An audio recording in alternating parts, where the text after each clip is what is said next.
natural de Campos Novos, Santa Catarina, nascido em 1962. Em 1983, ele entrou para o postulantado do Carmelo Descalço de Caratinga, Minas Gerais. Emitiu os votos em 1984, em São Roque. Cursou filosofia em BH, Belo Horizonte, e teologia no Teresiano, em Roma.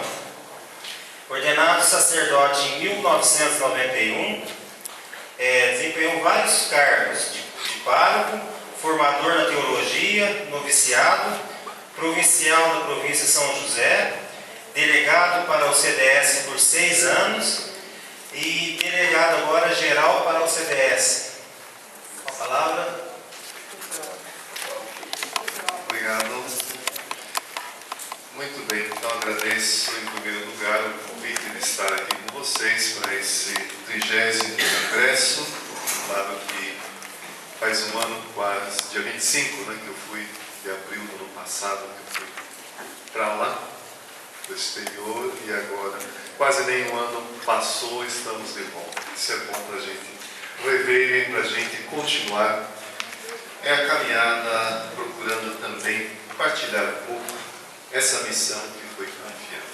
Como falava ontem, o Padre Geral sempre acompanha a pergunta, ele não entende muito de ordem secular, mas ao mesmo tempo se interessa e onde ele vai, ele sempre tem um contato com os leigos.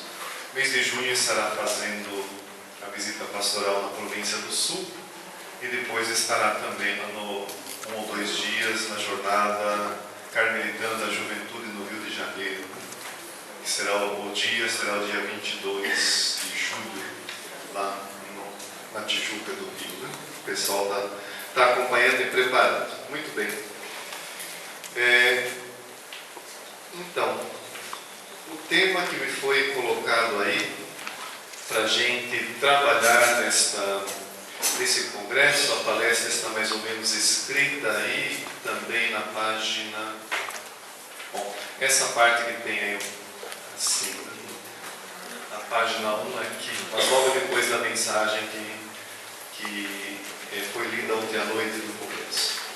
Trouxe uma pequena recordação, era o que tinha saído, assim demais, lá do novo Papa, Francisco. Tem uma pequena oração em italiano, e pedimos a Deus por ele, que nessa missão continue adiante. Estamos vendo aí esse momento de transição com o Papa emérito, com o novo Papa latino-americano, primeiro jesuíta, religioso, Então, é um novo momento da Igreja, e posso dizer que naqueles poucos dias, ele foi eleito dia 13 de março, eu saí dia 18, e bom, essas coisas têm muito mais ressonância entre o povo. Ele tinha feito uma boa mexida, digamos, já o seu estilo, é mais próximo de acolhida, de quebrar os protocolos também, as coisas muito certinhas, Então, isso tudo ajudou a aproximar mais do povo, e como temos acompanhado, isso é um bom sinal, e é isso que nós precisamos sempre perceber e sempre ver, e rezar, é claro, para que a sua missão continue, até quando Deus quiser, mas continue sempre com a força e a determinação que Ele iniciou. Então, uma pequena lembrança dele. Bom, tratando disso, vamos ao tema desse congresso. Se alguém num primeiro momento, se não ficou claro alguma coisa, pode interromper, pode fazer perguntas, e também está escrito aí, num tempo sempre curto, para a gente dizer alguma coisa sobre Santa Teresa, sobre essa obra do Castelo Interior que está sendo construída, como ontem à noite na dinâmica, muito bem colocada, preparada. As comunidades foram montando aí esse símbolo do livro das moradas, mas de Jesus, que é o centro, aquele que nos conduz, e a Santa Madre, que é aquela que nos guia ao interior desse castelo. Então eu pediria que, num instantezinho, a gente pare um pouquinho e a gente também se considere. Cada um de nós é essa morada onde Deus está presente no coração. não só aqui, mas onde quer que a gente se encontre. A Santa, nas sétimas moradas, ela vai dizer que é uma agradável companhia que está sempre no interior da pessoa. Nós passamos batido, como se diz, muitas vezes, por essa agradável companhia. Mas pela fé, nós sabemos que somos, mesmo que tenhamos um pouco coberto, não, esse castelo de cristal pelo piche dos nossos pecados, ou pelo pano escuro, como a Santa diz no início das primeiras moradas, mas a Trindade Santa está sempre aí, nos sustentando, nos dando a vida, sustentando-nos no céu. Então, um minutinho de silêncio, vamos tomar consciência, pela fé, que cada um de nós é morada da Santíssima Trindade.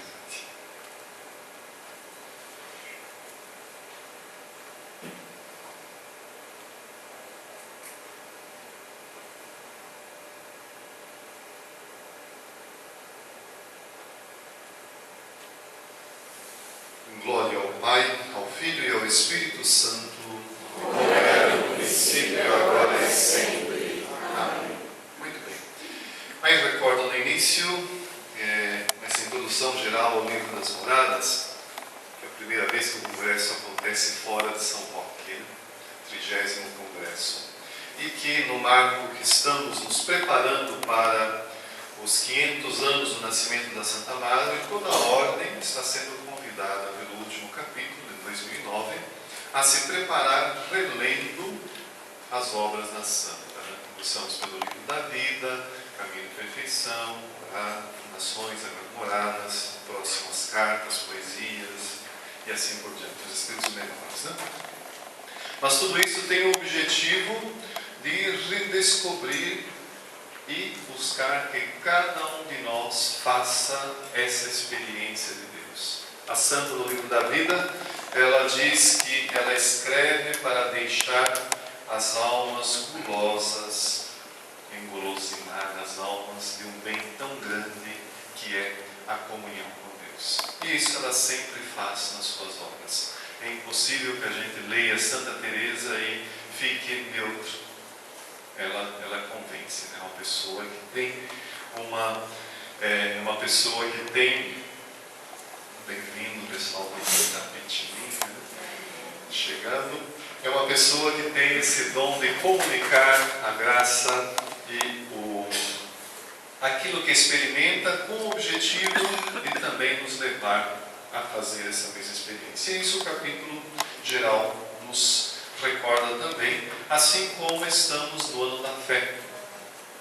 A porta da fé nos convidava o Papa Emérito Bento XVI a entrar por essa porta da fé para podermos viver, assim como Teresa nos convida a entrar na comunhão com Deus pela porta da oração. O tema do congresso é aproximar ou acercar-se do céu. Acercar-se, não sei se existe em português, existe falando. Não tinha assim o dicionário, mas eu procurei traduzir como aproximar o céu, né? Que é uma realidade que temos em nós. E lá no Caminho de Perfeição, que está citado aí, a Santa diz no capítulo 28: pensais que importa pouco saber que coisa é o céu e onde se deve procurar vosso Pai Sacratíssimo? Lembramos São João da Cruz, no Cântico 1, 6 a 8. A Santíssima Trindade mora no coração. Saber onde que mora a Trindade Santa significa já eu ir procurar no lugar certo. Não adianta eu ir procurar lá no jardim, sei lá, minha caneta, por exemplo, que caiu aqui dentro da sala. Estou perdendo tempo, né? Então, se eu sei que Deus, a Trindade Santa, mora no interior do coração, no céu da minha alma, né? Recolher-se nesse pequeno céu da nossa alma, onde está aquele que o fez, bem como a terra, e acostumar-se a não olhar nem estar onde os sentidos exteriores se distraiam, acreditem que seguem excelente caminho e que não deixarão de beber da água da fonte, pois o percorrerão em muito pouco tempo. São trechos do capítulo 28 que está citado aí. E depois, quando ela comenta fazer a vontade de Deus, tornada a terra céu, será possível fazer sim a nossa vontade. O que é tornar a terra céu?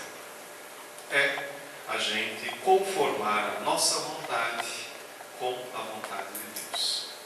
Assim na terra como no céu. Assim como a vontade de Deus é feita no céu plenamente pelos anjos e santos, a meta da nossa existência é essa: fazer em tudo a vontade de Deus. Então isso é tornar a terra céu. Fácil, né? Mas é aí que entra todo o fácil da gente entender, mas todo o trabalho ascético que a santa explica, seja no caminho, seja nas outras obras, mas que nas 3 primeiras moradas ela vai fazer isso, né? Então, esse caminho, né, rumo à interioridade, que é um caminho não somente de compreensão intelectual, mas é transformação, tornar a nossa existência mais parecida com a existência de Jesus, que fez em tudo a vontade de Deus, é esse o processo de cristificação, por assim dizer, tornar-nos Cristo, né? O Congresso também tem aquela perguntinha, né? É Cristo que vive em mim? A Santa diz, Cristo vive já em mim, citando lá São Paulo, no Carlos Gálatas, né? 2:20. Então é isso que é importante, né? Esse construir a própria casa, o casulo, né, que ela usa a imagem do bicho da seda, né, que vai construindo a sua casa com um fio tecido de si mesmo, quer dizer, transforma-se em Cristo, e é esse processo, não, todo que ela quer fazer nos levar aí, né? Agora é interessante a gente perceber que Teresa no Castelo faz esse percurso, a interioridade de si, e ao longo da obra vamos descobrindo essas realidades de fé que são fundamentais, com símbolos, sentidos luminosos, sensitivos e até fruitivos, né? O que é isso? São realidades de fé, ou núcleos temáticos, que dizem um pouco daquela que é a teologia que está no castelo interior. Então Deus está dentro da alma, na nossa interioridade, no centro, no mais profundo centro, como dirá São João da Cruz. Aí ele comunica-se plenamente à pessoa e opera maravilhas na pessoa. Para isso a pessoa deve entrar no seu interior. Por isso o convite, né, de entrar pela porta da oração. Deve esforçar-se, ascese, né, até morrer a si mesma. Lembremos da expressão, o bicho da seda, ele tece o casulo, se encerra, onde morre, né, e renasce aí, nasce a borboleta, né? Então isso é importante para unir-se a Deus e ser transformada nele. Então a nova criatura, que é o aspecto da ressurreição, da vida, né? E tudo acontece com grande gozo, com o fim de estar em comunhão com Deus Trindade e servir aos demais. É sempre isso, né?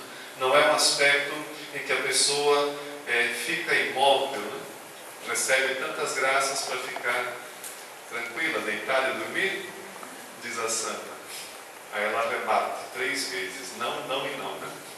Mas é para servir, ter forças para servir mais e melhor, né?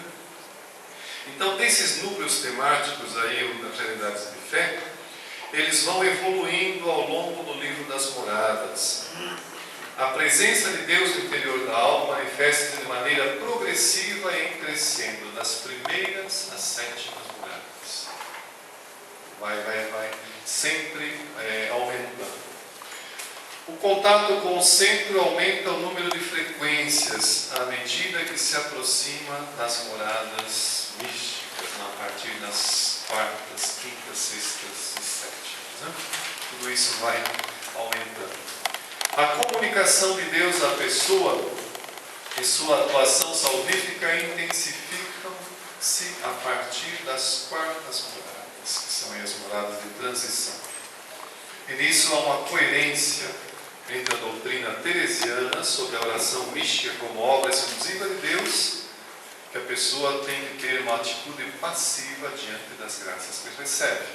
Quer dizer, quando Deus quer conceder a graça, Ele concede, mesmo que a pessoa resista, como foi o caso de Teresa, não êxtase, aquelas coisas extraordinárias, né?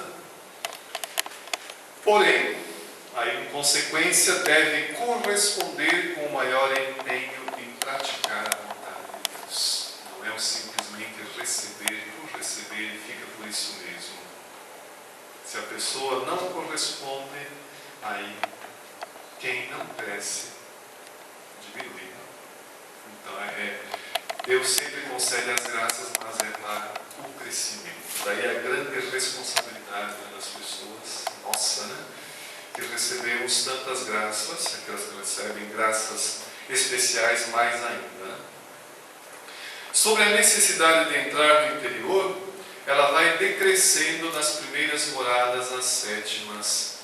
Quer dizer, o esforço nas primeiras moradas para entrar pela porta da oração, nas segundas moradas lutar para não voltar atrás, as terceiras moradas lutar para ir adiante, né? Para ir além de si mesma, para crescer no amor de Cristo. Então esse esforço para entrar até as terceiras moradas é um esforço empenhativo, não? Por isso a ascese é sempre luta, é sempre busca de crescer, busca de deixar de lado o egoísmo, os pecados, para que a graça de Deus cresça e tenha cada vez mais lugar em nós. E a partir das quartas moradas, então, é a correspondência. Cai então esse esforço de entrar, porque aí Deus é que toma a iniciativa e a pessoa que vai correspondendo, Deus é que vai introduzindo até onde Ele quer, né? Já é graça que não pretendemos, não devemos pretender nunca querer isso, não, mas depende da vontade de Deus. O esforço até morrer decresce das primeiras às sextas moradas e vai sendo substituído pela ação arrebatadora de Deus. Então a necessidade de morrer a si mesmo aumenta das segundas moradas às quintas, onde o verbo morrer aparece com insistência. Morrer no sentido, morrer ao egoísmo, morrer aquilo que é pecado, a vontade própria, para sempre dar lugar à vontade de Deus. Não a minha vontade, mas a tua. Como Jesus, sempre. Jesus é o modelo para as moradas. Né? São as moradas da união, não as quintas moradas. E para conseguir é necessário morrer definitivamente a si mesmo e deixar que Cristo viva em si mesmo. Aí a importância.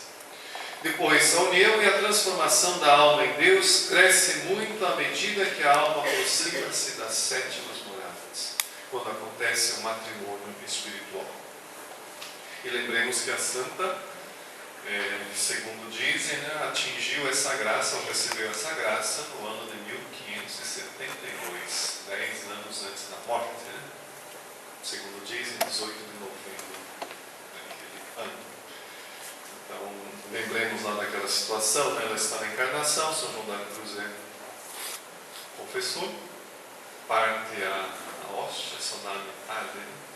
Então é nesse momento. É a conta de consciência 35, se não me engano, da relação. O gozo, o relacionamento da alma com Deus cresce muito à medida que a alma aproxima-se da sétima morada. E porque com maior gozo coincide a máxima doação de Deus e consequentemente da pessoa com seu serviço. Pensemos que os escritos, as fundações, Teresa os faz nos últimos 20 anos da sua vida. São os mais fecundos e é o momento em que ela está vivendo as sextas, sétimas moradas. Então vale a pena, não, a gente lutar para ser santo e para poder trabalhar mais e melhor pela igreja. Né? Agora é interessante também, dando um passo avante, que esses núcleos de fé, os núcleos temáticos, eles vão constituindo-se numa série de imagens que se apresentam de forma repetitiva. Que imagens são essas? A alma na graça, em cujo centro vive Deus, é vista por Teresa como castelo, diamante, cristal, pérola, paraíso, árvore, fortaleza, casa. Cantamos aquela música Castelo de Cristal. São sempre realidades que mostram símbolos, imagens para mostrar a alma na graça de Deus, que é muito importante. Deus que vive na alma é simbolizado como o rei, o sol, a fonte, o hóspede, bom vizinho, amigo, o bom pastor, domingo o bom pastor, o braseiro, o esposo. Imagens muito significativas. E é interessante a gente prestar atenção a essas imagens. O centro da alma, aqui seria interessante depois, não temos tempo, mas para perceber que a antropologia, o estudo da pessoa humana, que já a partir da mística, esse centro da alma é uma realidade mais profunda do ser humano, onde é a morada divina.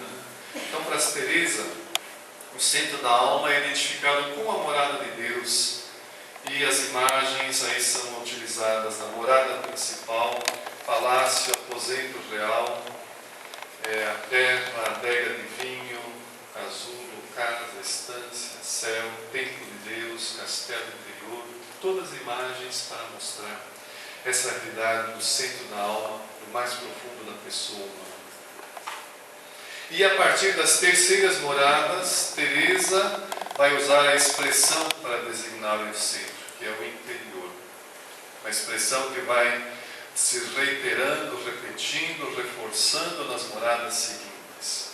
Então, que é o profundo, o fundão interior, o íntimo das entranhas, a essência da alma, o mais íntimo da alma, o centro no interior, o essencial da alma.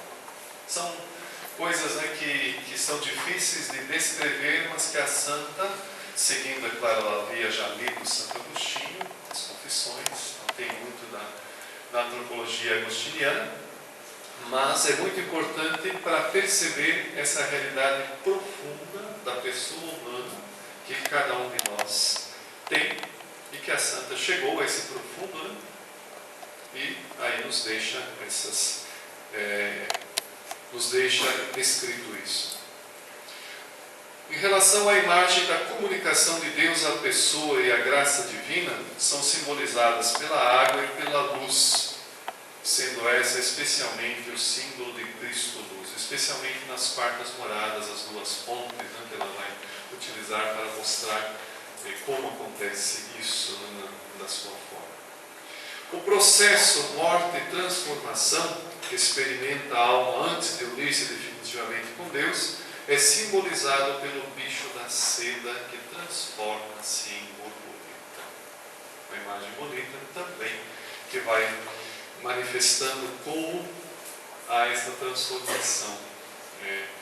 Uma construção de uma casa que depois vai morre e depois renasce um bicho totalmente diferente. Não sei se todo mundo conhece o bicho da seda, já viu alguma coisa semelhante? Não tem nada a ver se você pega o ovinho, ela diz lá, como um grãozinho de pimenta, pimenta na Índia, aquela pimentinha preta, e uma borboleta que depois, o que tem a ver uma coisa com outra? É totalmente diferente. Então a vida ressuscitada é totalmente diferente da vida que nós vivemos. O processo de interiorização é simbolizado pelo caminho, o caminho que vai adiante. A partir das quintas moradas, nas quais começa a oração mística, o amor de Deus é simbolizado progressivamente pela faísca ou fagulha, que salta do braseiro e que incendeia o coração, começa a incendiar o coração. Depois, a flecha ou a seta, lembremos da transverberação, as sextas moradas, o fogo e a chama. A união e o êxtase místico pelo vinho. Deus que introduz na adega e embebeda com o vinho na adega interior. São João da Cruz usa as mesmas imagens, a proximidade dos dois. E depois a união plena da alma com Deus é significada pelo simbolismo nupcial, em 3 fases a partir das quintas moradas. Ela segue o costume do seu tempo, onde os casamentos eram arranjados, né? Então os noivos se viam, os pretendentes, as vistas, como diz nas quintas moradas, permite que se vejam, como faziam nas famílias, né? Permitiam que se vissem uma primeira vez, vistas ou união simples das quintas moradas, ou desposório ou noivado nas sextas moradas, e o matrimônio espiritual ou união transformante nas sétimas moradas. Então é esse processo que vai crescendo sempre mais.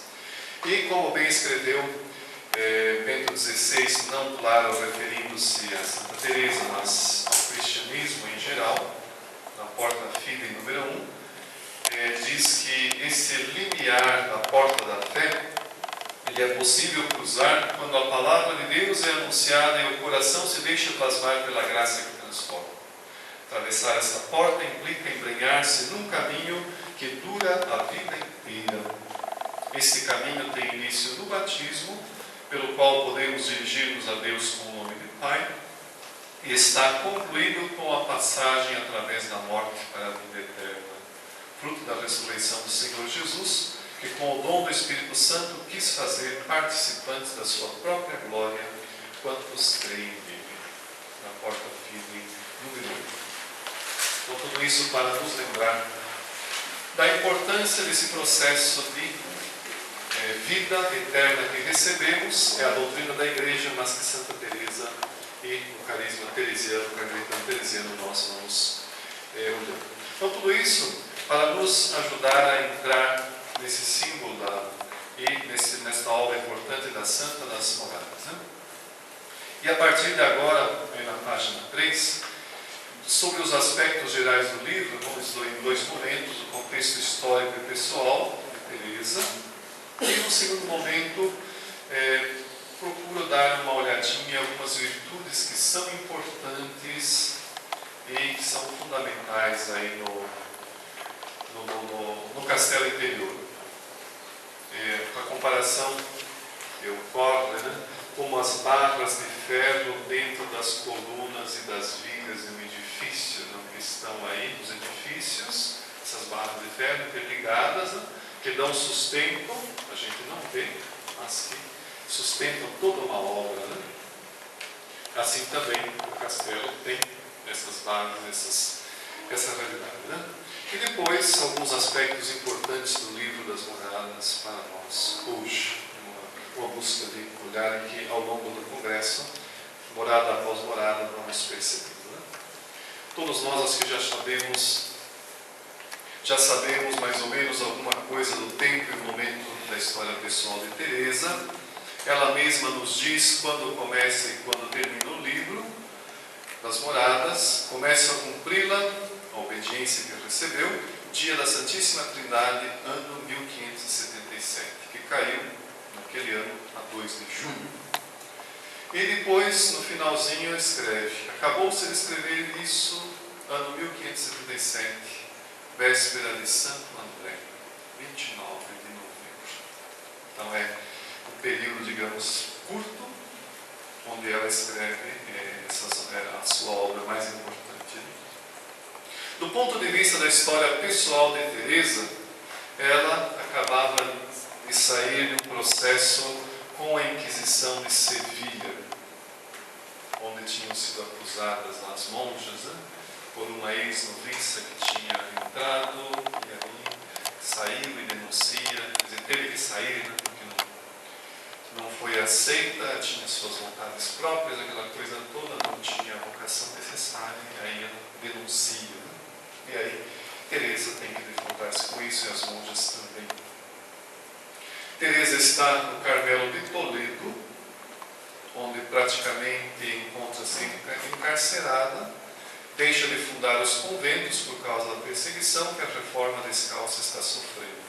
E o que ela escreve em Fundações 27 e 20, diz ela assim: trazem-me uma ordem dada do definitório, na verdade é o capítulo geral de Placência, na Itália, 1575, para que não só deixasse de fundar outras casas, mas que também, por motivo algum, deixasse o convento que tivesse escolhido para morar, que é como estar encarcerado.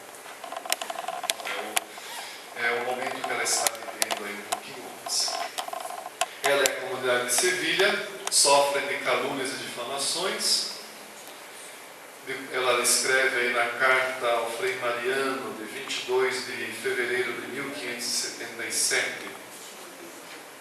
Muito desgosto me deu nosso padre estar apurando os ditos contra nós, especialmente por serem tão desonestos. São disparates e é melhor rir-se deles e deixar falar. Coisas absurdas que estavam dizendo e estavam investigando se era verdade mesmo ou não. Havia escrito do que lhe acusavam, que atavam os pés e as mãos das monjas e as açoitavam. Aprovesse a Deus que fosse só isso. Sobre esse negócio tão grave, outras 1000 coisas. Também na carta ao rei Filipe II,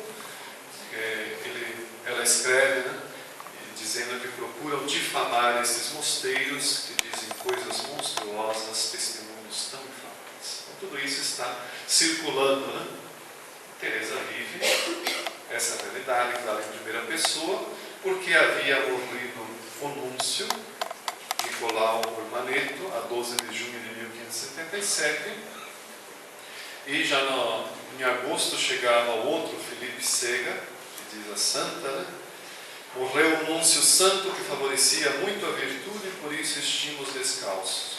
Veio outro que parecia enviado por Deus para nos exercitar a descer. Então veja bem que é uma outra situação exterior.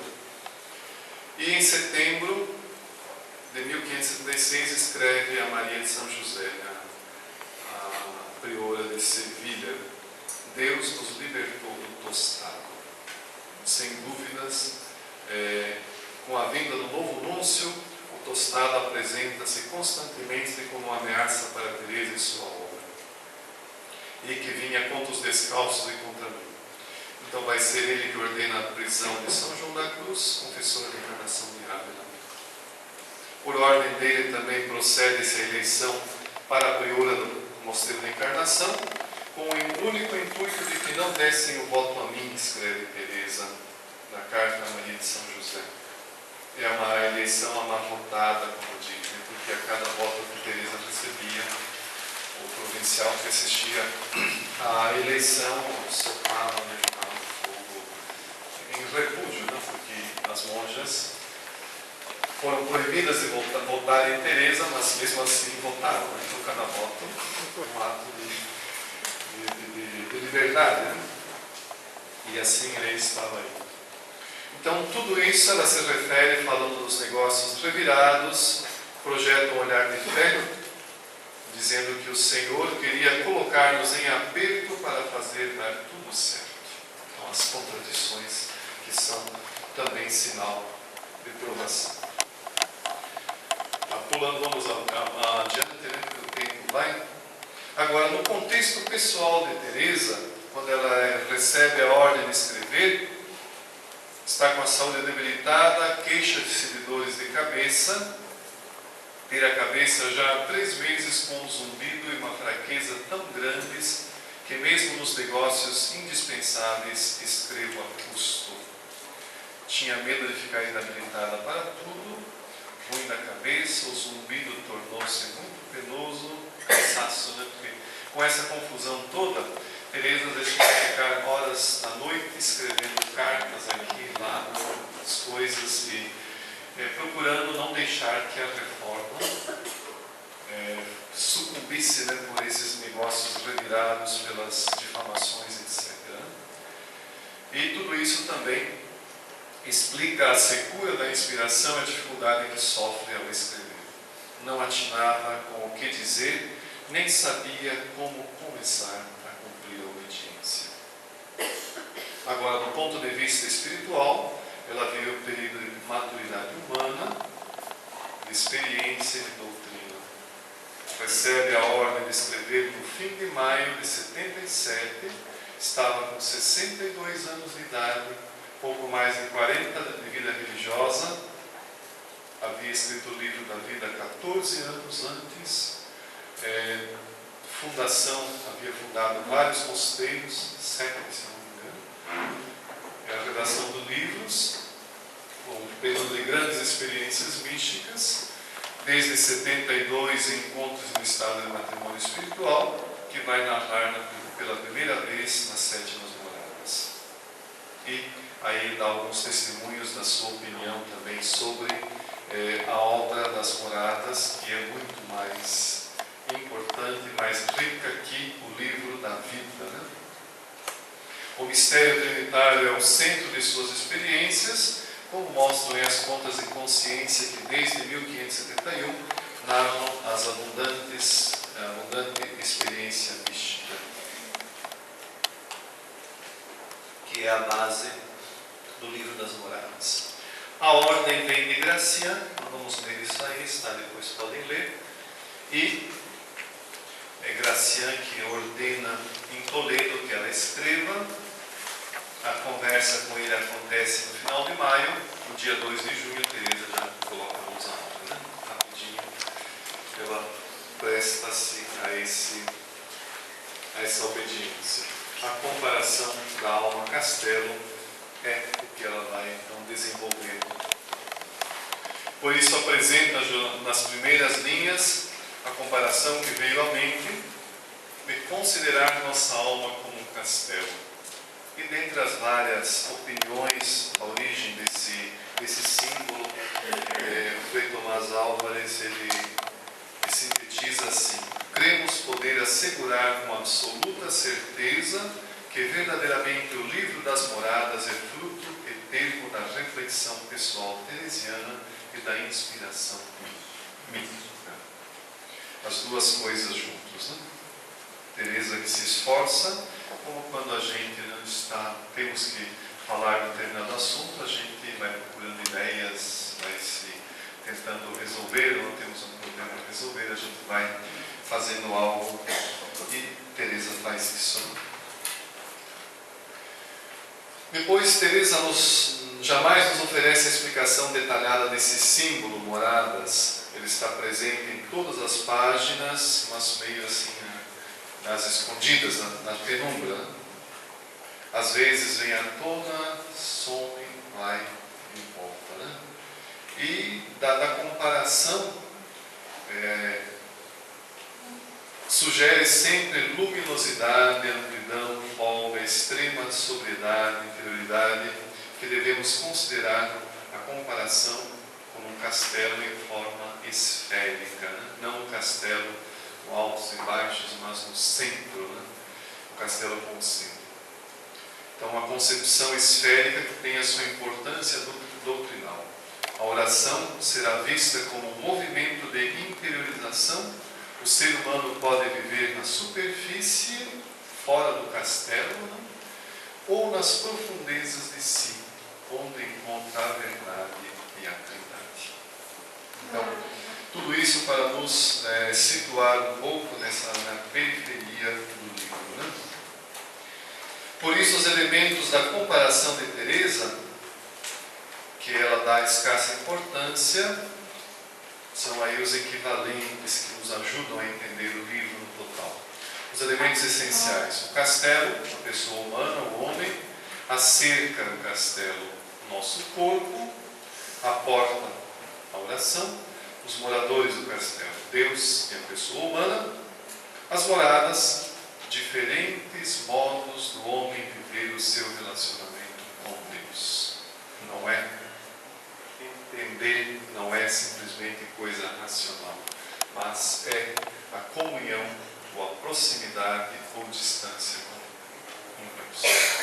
Isso é bastante complicado para a gente entender o que é uma morada mesmo. Difícil para a gente, mas é essa proximidade ou não. Mas nós estamos imersos na Trindade. O que é isso? Eu posso viver como se não Deus não existisse, né? Tem tanta gente que vive assim. Eu posso viver na presença constante de Deus ou não. Posso ser consciente ou não, e assim vai, né?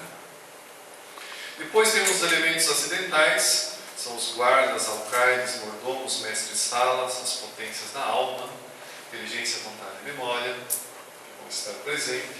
Os répteis e animais, coisas peçonhentas, são os inimigos da alma. Os demônios que estão fora do castelo, a zona de escuridão e de morte. Tudo isso faz parte da simbologia daquilo que está envolvido aí no castelo interior. Mas Teresa concentra-se mais nos protagonistas, Deus e a pessoa, o ser humano. E juntamente com este símbolo estrutural, aparecem no livro os símbolos funcionais, que têm função, determina o momento e uma situação do processo espiritual. As duas fontes, experiência da graça, as quartas moradas, o bicho da seda, a transformação em Cristo, aí nas quintas moradas, e o matrimônio, processo de união nas 3 degraus, lá como já vimos antes, nas quintas, sextas e sétimas moradas, vistas, desposório e matrimônio. E duas funções são principais, duas são as principais funções do símbolo em Teresa. Uma função expressiva, quer dizer, quer mostrar, revelar, desvelar o mistério. Essas coisas, diz ela, são tão difíceis de escrever. Lembremos o que ela havia dito lá em Vida 17:5. Uma coisa é ter a graça, outra coisa é compreender que graça, e outra coisa é saber explicar qual graça foi. Então isso é um processo que Teresa teve também essas 3 graças aí para manifestar. E ela utiliza-se dos símbolos. Depois a função mistagógica procura comunicar a sua experiência, o seu testemunho, para provocar experiência em quem lê. Então essa é a função mistagógica. Nos últimos tempos essa palavra tem aparecido nos documentos da Igreja dos Bispos, né? O documento Aparecida, já que estamos aqui em Aparecida, é a importância de que nós saibamos também, na nossa catequese, ou que a Igreja, assim, nas paróquias, etc., leve as pessoas a fazer a experiência do mistério, não simplesmente receber os sacramentos de maneira exterior, mas uma atitude de deixar-se transformar pelo mistério que recebe, né? Porque infelizmente aquilo que a gente vê, às vezes os sacramentos viraram somente uma situação, uma ocasião social, né? O batismo, vai lá, batiza na igreja, é a festa, né? A comunhão, o casamento, e assim vai. As promessas, temos que ter muito cuidado com isso, porque às vezes a gente também quer fazer as promessas, mas não vive, né? Então também aqui é um chamado para nós, para que de fato, é claro, a gente assume, ou profissão religiosa, ou ordenação dos frades, sei lá. Tudo isso para a gente é algo importante que a gente reflita e que Teresa não nos deixa neutros, né? Ela quer nos levar a isso. Mas tudo isso é função mistagógica. O que pretende comunicar-nos através do símbolo do castelo? E qual o conteúdo do livro? Aí no prólogo a santa já diz que ela vai falar de coisas da oração, de oração. Os livros que tratam de oração só nos exortam sobre o que podemos fazer por nós mesmos. E pouco se fala dos prodígios que Deus realiza nas almas, quer dizer, por via sobrenatural. Então, o que Deus realiza, as ações que Deus faz, a obra salvífica de Deus, é aquilo que ela quer manifestar através das moradas. E ela vai dizer, né, que é pouca humildade se eu saber, quando eu sei que alguém recebeu graças místicas, não acredito que Deus possa fazer isso. Isso é pouca humildade. Então, se Deus concede a algumas pessoas, ela sofreu muito por isso também, por isso ela narra aquilo que Deus realiza, não para engrandecer a si mesmo, mas para confessar, para glorificar o Pai, né? A Deus. No princípio do livro adverte, pela comparação do castelo, que quer fazer entender alguma coisa das mercês que Deus concede às almas, que é importante, né? Terminando o livro, no epílogo, volta a expressar com clareza: se achardes algo de bom na ordem que segui, para vos dar notícias dele, de Deus, né? Deus é sempre o fim. 7 dias depois de concluído, escreve ao Frei Salazar sobre a sua recente obra. Trata do que ele é. Deus sempre.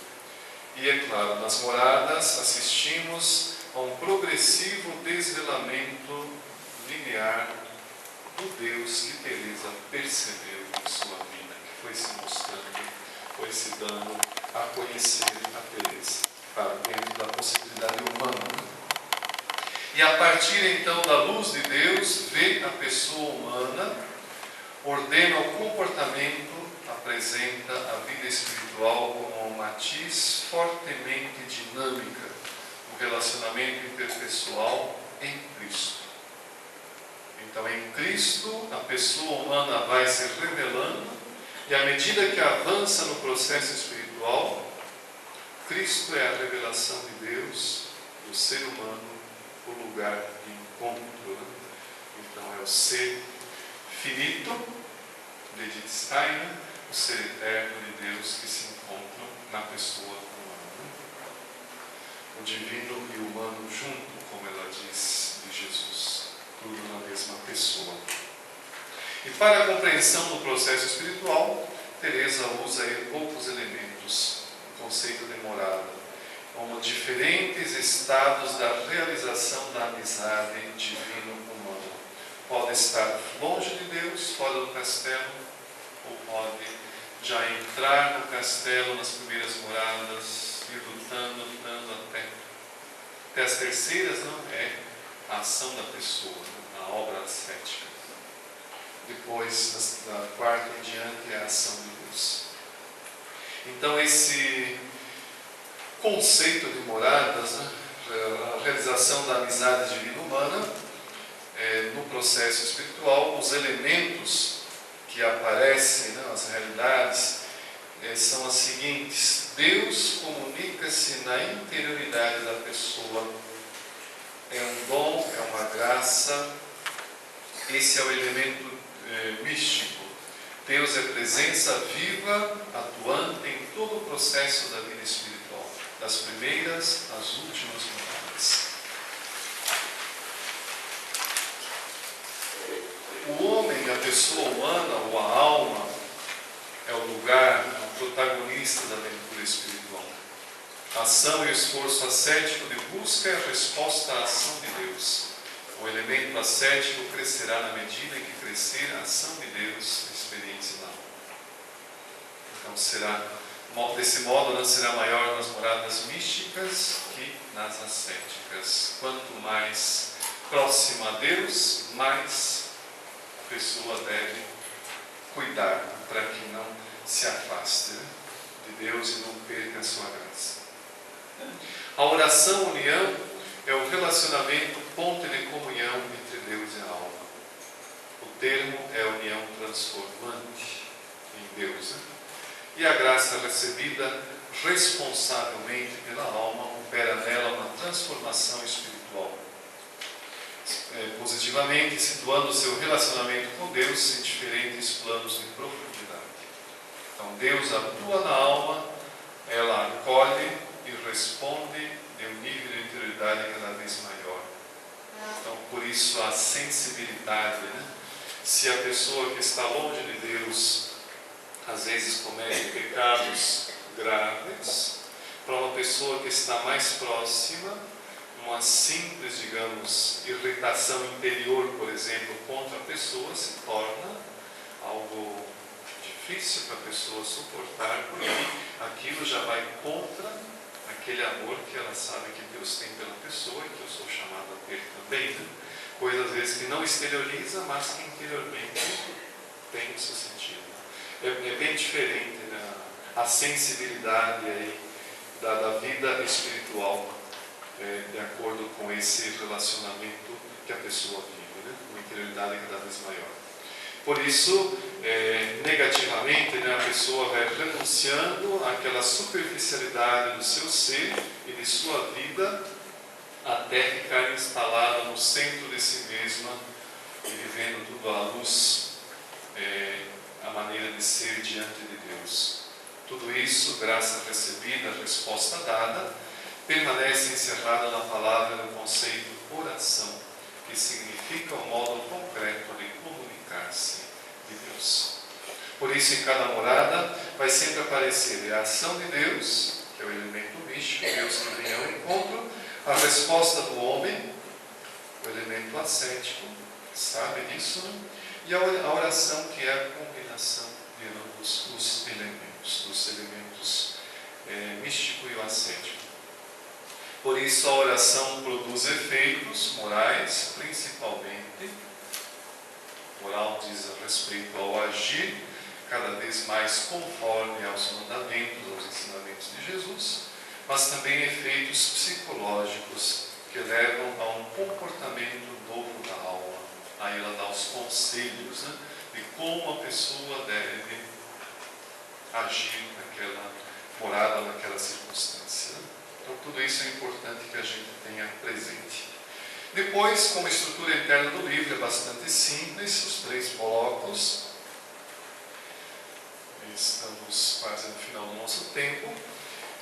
Levando em conta a ação de Deus e a do homem. As moradas ascéticas, que são as 3 primeiras moradas, predominam e emergem os esforços da alma para responder às exigências da graça. São os auxílios comuns, normais, né, que já recebemos na igreja, nos sacramentos, na vida de oração e assim por diante. Depois, nas 4ª moradas, uma morada de transição entre o primeiro bloco das moradas ascéticas e o terceiro bloco das moradas místicas, que conjugam e harmonizam a incipiente vida mística e a obra ascética da alma. E as moradas místicas 5, 6 e 7. A ação de Deus cada vez mais envolvente e experienciada. Deus estabelece o ritmo e toma a iniciativa. O homem experimenta a ação de Deus, responde. E disso depende também, claro, a passagem de uma morada a outra, até onde Deus queira levar uma pessoa. E diz o Frei Maximiliano, não existem moradas puramente ascéticas ou puramente místicas. As mais fortemente ascéticas são as moradas místicas. Tiramos aquele conceito.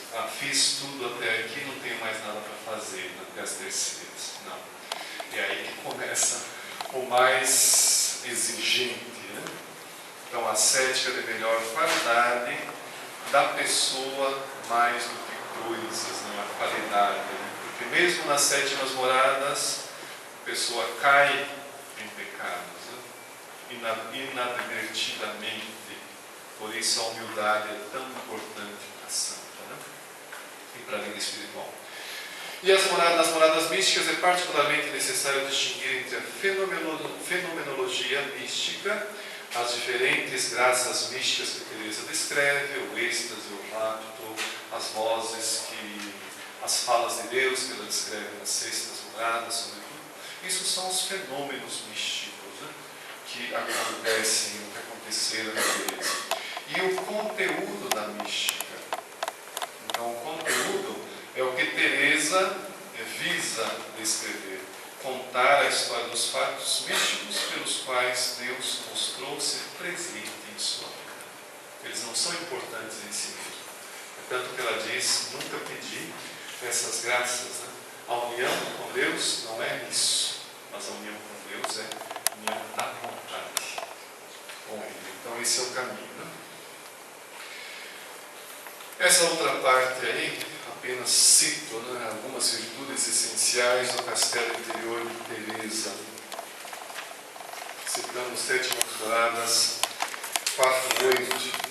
Desse modo, irmãs, para que o edifício tenha bons alicerces, procure cada uma ser a menor de todas, vendo como ou em que podeis servi-las e dar-lhes prazer. assentareis pedras tão firmes que o vosso castelo não desabará. É claro, aqui está o seguimento a Cristo, né? Que embora foste de divina condição, abaixou-se, fez-se escravo, morreu na cruz. Então aqui procure cada uma ser a menor de todas. Difícil, né? Normalmente, na vida de comunidade, eu quero ser, ou quando existe, né, eu quero ser o centro, é um desastre, né? Claro, Cristo deixa de ser o centro.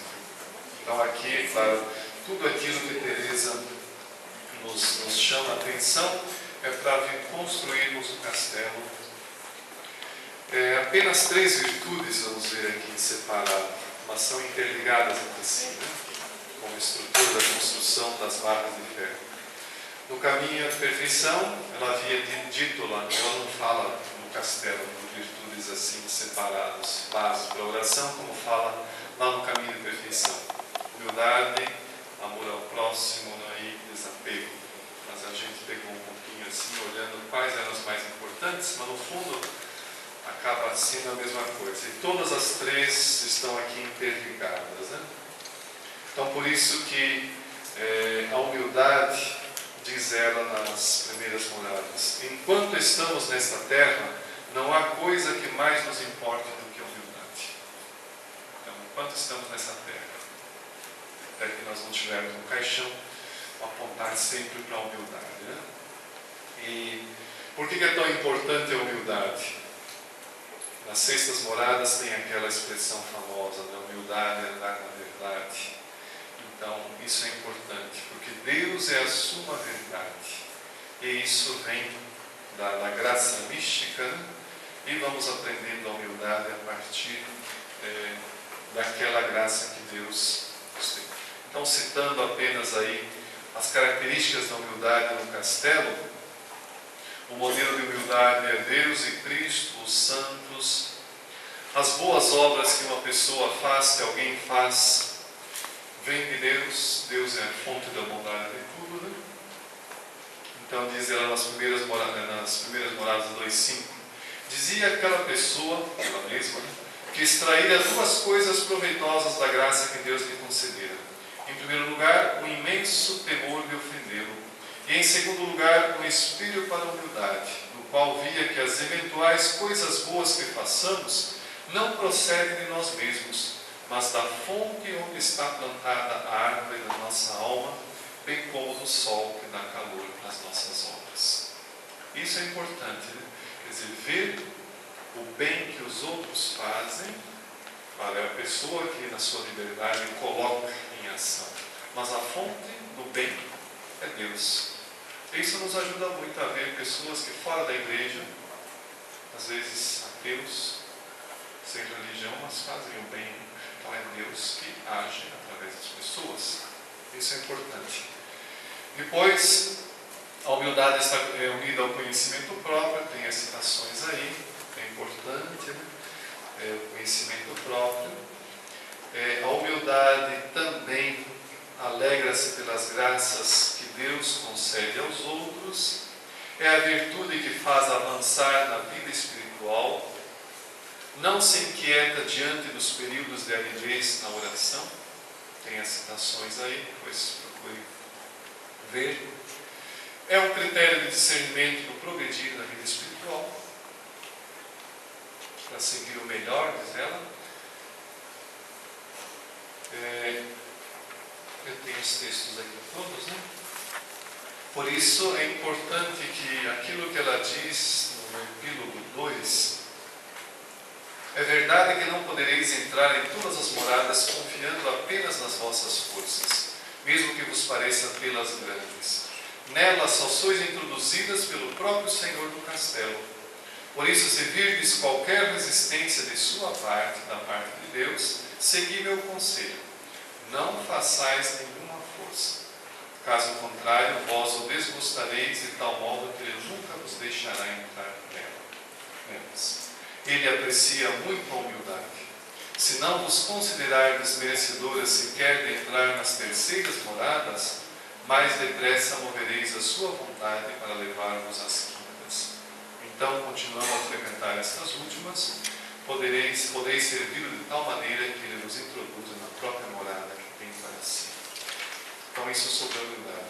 Depois, o amor, caridade, tem as citações aí, não vamos nos deter, o tempo já está acabando, que é importante.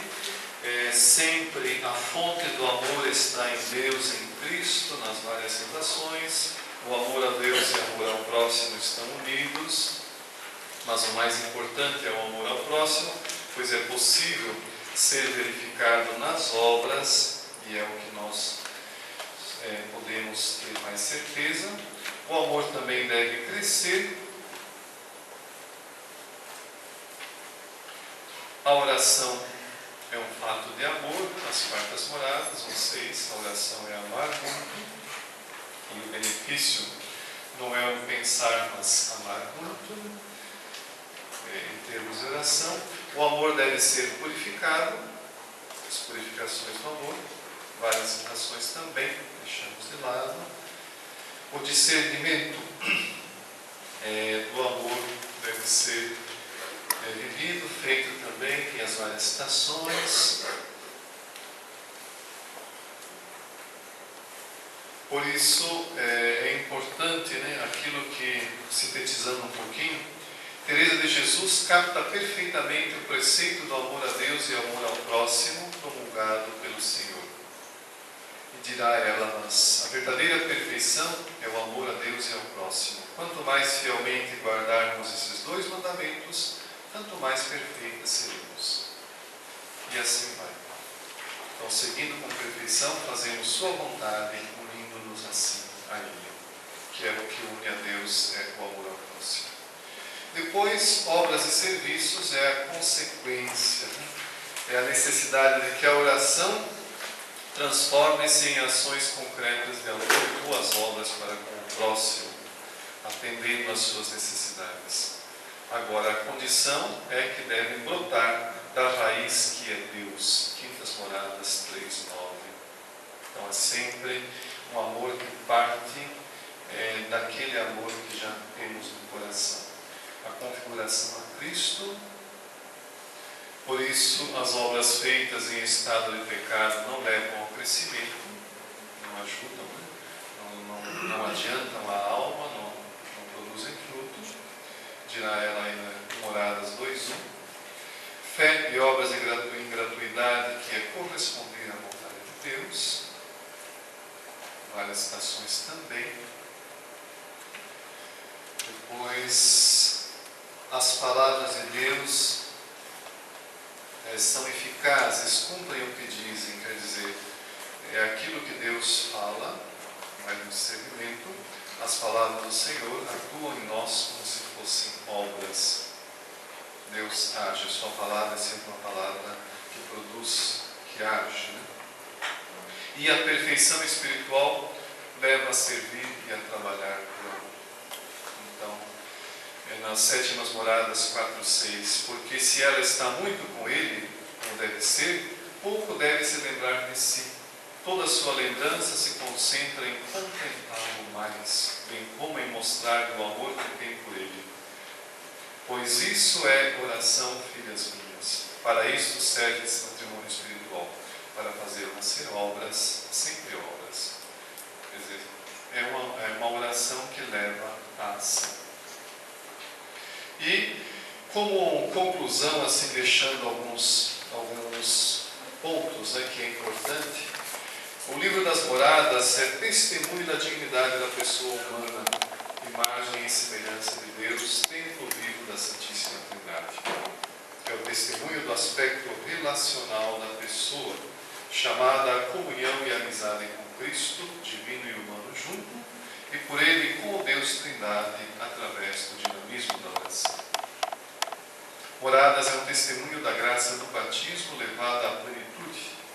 Vive na agradável companhia do Deus Trindade, o doar-se ao bem dos outros, o serviço gratuito e amoroso a eles. Então é Marta e Maria que devem andar juntas.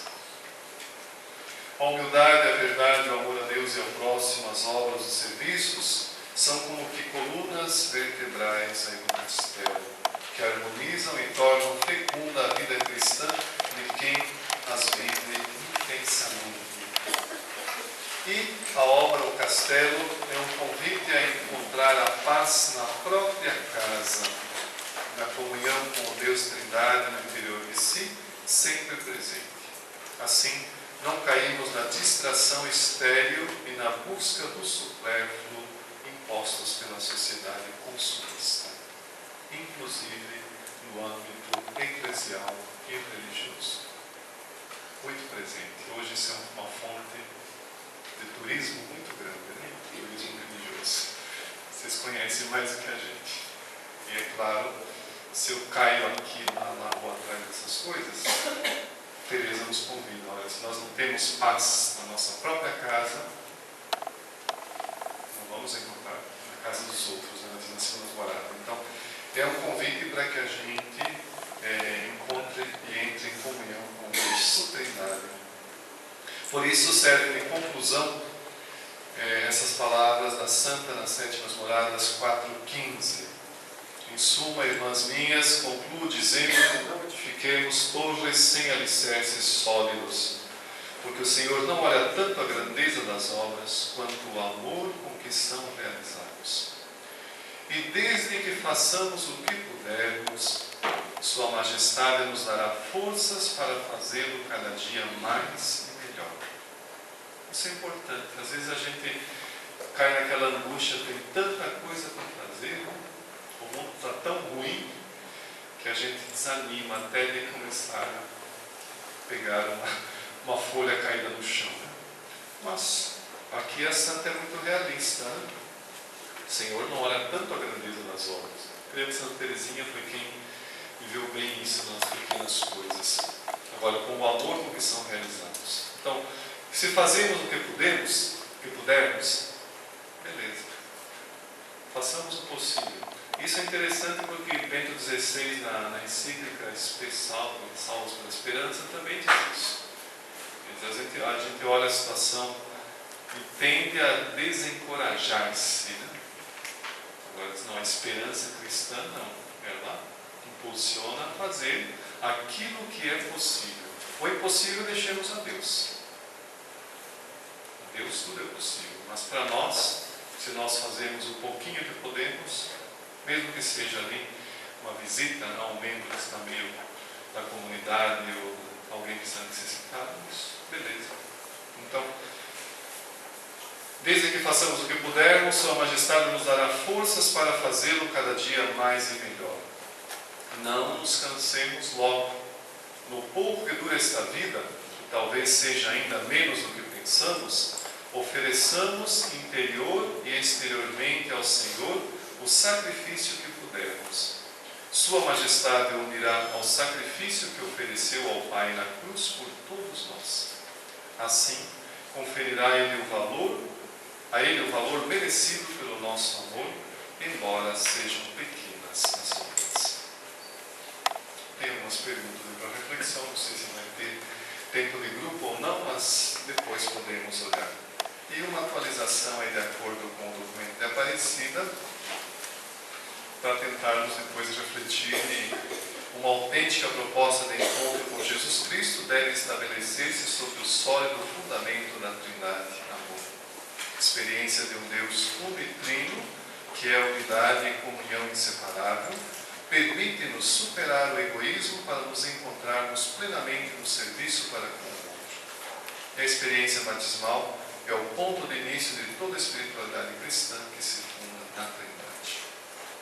Então são algumas pistas, algumas coisas gerais sobre o castelo interior que espero que tenha ajudado um pouquinho. Já passei 15 minutos. E aí vai. Obrigado pela paciência e boa continuidade.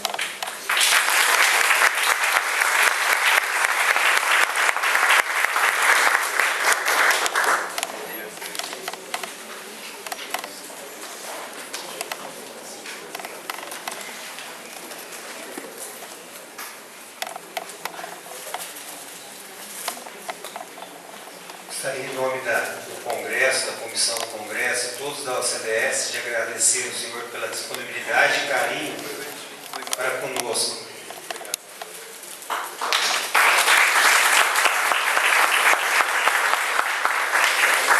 Para matar a curiosidade. Ninguém sua.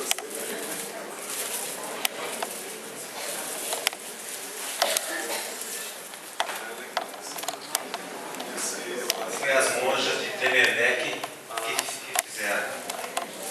Obrigado. Bom, não sei se eu apresentei o nosso músico aqui, que é o Freio Rocha, também dando uma participação para nós, a gente agradece, tá? E agora a gente tem nosso cafezinho.